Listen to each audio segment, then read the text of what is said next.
So do you guys treat all your visitors like this, or am I just a lucky exception? Wait, where are you guys going? Hey, get back here. I really need to pee.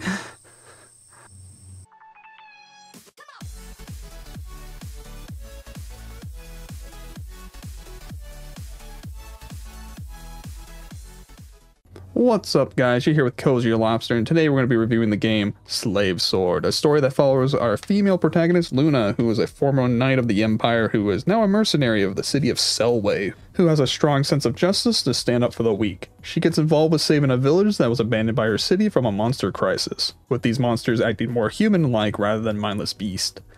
She eventually bites off more than she could chew with helping the village and gets captured and sold to the Empire, where she is branded as a slave and forgotten about. Being a slave means she's lower than dirt with no rights to speak of, so she's on her own to figure out why the village was abandoned by her city and what dark secrets are going on in the background. Will she keep her pride as a knight intact, or will she do anything to solve this mystery? If you don't know, this is a hentai game, and if you bought it off of Steam, it doesn't come with the scenes installed.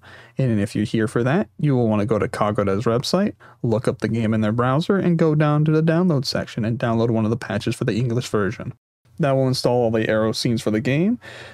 Once you have the patch downloaded, launch the game at least once, and then launch the patch to install the files. These kind of games from Otaku Plan and Kagoda don't usually come with the hentai installed for whatever reason, probably because it's easier to publish on Steam without the hentai.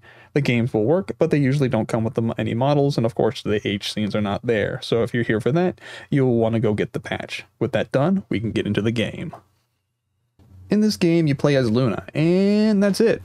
She is just a one-man band. Any attacking, healing, and applying status effects are all done by her. I mean, you do have Luna's mercenary friends at the beginning of the game, but they only there for like 5 minutes, then Luna's on her own for the rest of the game. I'm not the biggest fan of one-man parties, just due to you only having one action per turn. So anything that needs to be done takes a turn, so it kind of just drags out the combat longer than I like, which there is a lot of in this game. Combat is very standard for this RPG. The only thing to mention is that special attacks and magic both take mana. You can learn special attacks by leveling up, which usually have a fire attribute to them. Luna can use magic, but in the game people call it controlling ether, which is the power that is given to you by putting a spirit stone into a child which has a soul of another person in it. So it seems that you call upon the powers of the dead to use magic. Magic attacks are usually just attributed attacks like Holy and Lightning, but you only get these spells by reading books, which you can only find on bookshelves, which I didn't find out until halfway through the game by accidentally clicking around. I didn't know if I missed a dialogue somewhere that told me about the books being on the bookshelves. You can interact with shelves and pots, so why wouldn't I think of investigating generic RPG sprite of a bookshelf? I'm not mad, I'm just sad. So I just recommend touching everything in the game. Leave no object unturned. Sniff them. Okay, you probably don't need to go that far, but it kind of just pisses me off that most of Luna's special attacks are fire-based, so when you're fighting Mr. Tentacle Chan over here, and he's slapping your ass like bongos, it's kind of hard to kill all the tentacles when they resist my AoE fire attacks. For most of the game, you'll be in the city of Sarah, where you'll be buying and upgrading your gear. There's also a slot machine in town that is kind of like a gacha system where you spend money to randomly draw cards that you can equip. These cards usually have like small buffs like boosting damage or making you immune to certain status effects, so if you have extra money you can spend them there. The game has multiple levels of difficulty, which I don't understand why. I understand that maybe somebody wants a little more challenge or making the game a little bit of a cakewalk because you want to get to the story or why you're really here. This isn't like And the Hero Was Never Seen Again, where you have a new game plus. You only get one playthrough. You only get weapons and armor up to a certain level, and after that you're just relying on your levels, which if I wanted to grind, I would just go play something like Final Fantasy. The town of Sarah is the home base of a rebel group that Luna joins up with called the Creepers. Aw man. They are a group of slaves that have teamed up to revolt against the Empire. This will be the area where you progress the story with their leader, Leon. Wrong game, Ashley. But you also can get missions here which you can take to make money. These will also open up different parts of the map which were closed off before. Also, these type of games allow you to escape from combat, and when that happens, enemies usually flash and allow you to run through them so you don't have to fight them, but for some reason the game decided not to, so sometimes if you escape combat you can just immediately end up right back in it. And this is only amplified when they shove a mob of enemies in a room, which makes you feel like you're just in a mosh pit.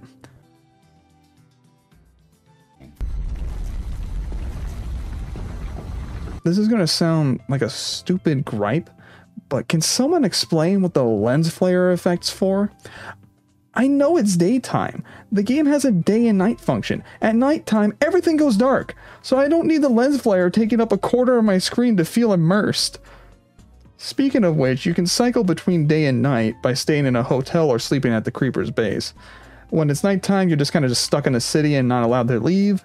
Besides just the normal RPG combat, there's also a mini game of cat and mouse that you play when you're in the prison sections and you don't have your gear. The main purpose of this game is to try to get out without being spotted by the guards, which see a few blocks in front of them and a couple to the side. So you end up hiding around corners and waiting for the guards to pass by to make a run for it. Just be careful not to run too quickly, or you just run straight into a guard, because they're not too nice to you if you get caught. Which, if you're hoping for some lovey-dovey romance in this game where the slave falls for her master and they ride off into the sunset, then this game's not for you. The hentai scenes fall into 3 different areas in this game. You have monsters, prostitution, and prison scenes. And I don't think there is one good thing that happens to Luna in this game. If you lose a fight against a monster, she's treated as a breeding device, which after the scene plays out, you have the option to just kill her or just let her go. For the prostitution scenes, it's more of just Luna selling herself at night to make a quick buck. Hell, depending on who you're talking to, she is forced into it without any compensation. And lastly, there's the prison scenes, which is just a punishment every time you get caught by the guards, where you decide to throw a dart at the whatever body part you want to see in the scene. There's also a corruption mechanic where the more times you do ecchi stuff, the lower Luna's shame falls, which from what I can tell only affects the prostitution scenes, where she gets more into it and the people's opinions in Sarah start to treat her more like a whore. But this doesn't affect any of the other scenes of the story, so there's no reason to hold back unless you'd like to challenge yourself. I'm going to go over more of the plot here of the game, so if you don't want any more spoilers, I recommend jumping to the timestamp below or just play the game. The story is more about Luna building up her resolve to take out Deimos, who is the leader of Selway, rather than a journey of seeking strength. After Luna escapes from her confinement, she joins up with a resistant group against the Empire, and the Empire is just a generic bad nation of the game that allows slavery and does inhuman experiments. Nothing new. But the story flows from raiding a fort of the Empire to get supplies, to raiding a research station from the Empire that is turning people into monsters, to the final raid on Selway to take out Deimos. And along the way, she discovers more and more atrocities that lead back to Deimos being involved. She believes Deimos is a good guy at first because he was the one that gave her a place to stay when she fled the Empire. Plus, how could a man with this face be evil? Luna, as a character, is your typical knight who throws herself into danger to save anyone, but that's kind of inconsistent, where she wasn't willing to stand up to the Empire while she was in it, and just decided to run away from the problem. But a tiny village on the outside of Selway is being attacked, and she's got to go criticize the government for not doing anything, while slaves in the Empire are expendable pieces of property. If you just walk around Sarah, you'll see how people just judge her for just having the brand. I think a few dozen people in the village versus the thousands of people in slavery don't really balance out here. But anyways, back to Deimos. We see at the beginning of the game where he seems nice and by willing to sending Luna out to the village that's being raided by monsters when his city doesn't really have the budget to send troops at the moment. Of course, we find out later that he only did this to get rid of Luna because she was being a nuisance, and he sold off the village to the Empire as a testing ground for their monster experiments. For Deimos, that's kind of his character, or his shtick. He puts on a friendly face and then stabs someone in the back once they let down their guard. He kind of ends up cornering himself at the end of the game, and Luna tracks him down, and he injects himself with his own monster serum and loses control just to be killed by Luna, and that's the end of his character. Besides Deimos, there really is only one other character in the game of note, and that's Leon, who just looks like the Prince of Persia with a choker. He is the person you'll see the most in the game. He seems to know a lot about Luna, but she doesn't seem to know him, and this isn't really expanded much in the game. Like, he uses a move called Grand Cross, which can take out a dozen guards at a time, and Luna seems to know it, but can't pinpoint where she saw it. His personality is very caring for the people around him, and he's level-headed, keeping his emotions in check and not letting them blind his judgment. Everyone else either doesn't have that much of screen time or are just one-off characters. Take Luna's mercenary friends, for instance. They're only there at the beginning of the game, and then you don't see them again until a few hours later, where Luna kills both of them in the research facility because one transformed into a monster and the other one was going to transform into one. This is the big event that convinces Luna to go and overthrow Deimos because he sent them there to die, but from my perspective, we barely got to know the guys, so the scene doesn't really hit that hard. I know they're decent people, but that's it. you could swap their names and it wouldn't really change a thing. Hell, they share the same model. The writers do the same thing with the rebel group too, where Luna just joins up with them, and you can go around and talk to everybody at least once before going on your first mission to raid a fort for the supplies. One of the rebels tells Leon that they're going to raid a cargo wagon going to the Empire from the Selway, just to have it turn out to be a trap and the food on board be poisoned, which kills quite a bit of the rebels. This scene is cool because it was set up earlier when Deimos told Luna about a plan dealing with raiders taking their cargo, but the scene kind of loses its oomph because Luna just joined the group, so we barely got to know anyone here, so it's just set up more as a tragedy rather than something more personal. And that would be my main complaint about this story. It's just lacking characters. And also it seems things are just left open more for the second game, which is a fine approach, but there are a ton of things left unanswered. Like, who is Leon? What is Ether? And why is the Empire turning people into monsters? This isn't Resident Evil. I know the next game will focus on taking down the Empire, which is cool, but I would probably like the game a bit more if I got a complete story. Until then, it was just kind of underwhelming. One aspect of the story that I wish they focused a bit more on was what they did at the beginning of the story, where Luna is defending a small village outside of Selway from an orc attack, where you have to defend the village twice and then invade a cave where their nest is at.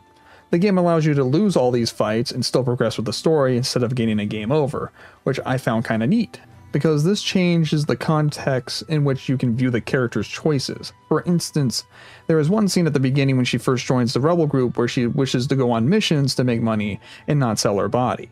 Did you save the village both times and beat the orcs in the cave? Then you can kind of view her resolve to not use her body here to make a quick buck as her pride is at night.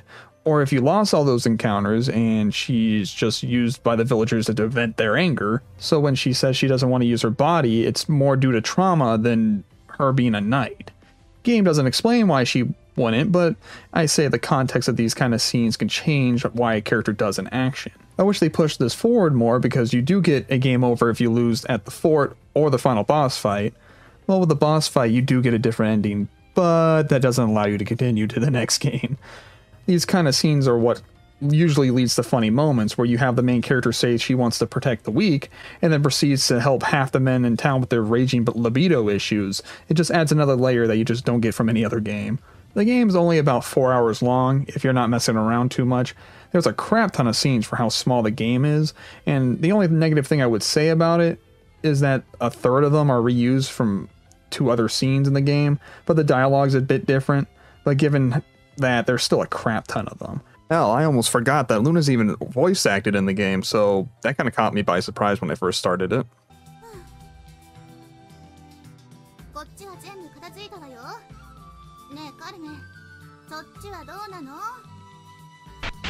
ヨーフェイ、エウロたち、この夜勤を見て、あの二人はもしその施設にエウロやカルメがいた彼らは私に。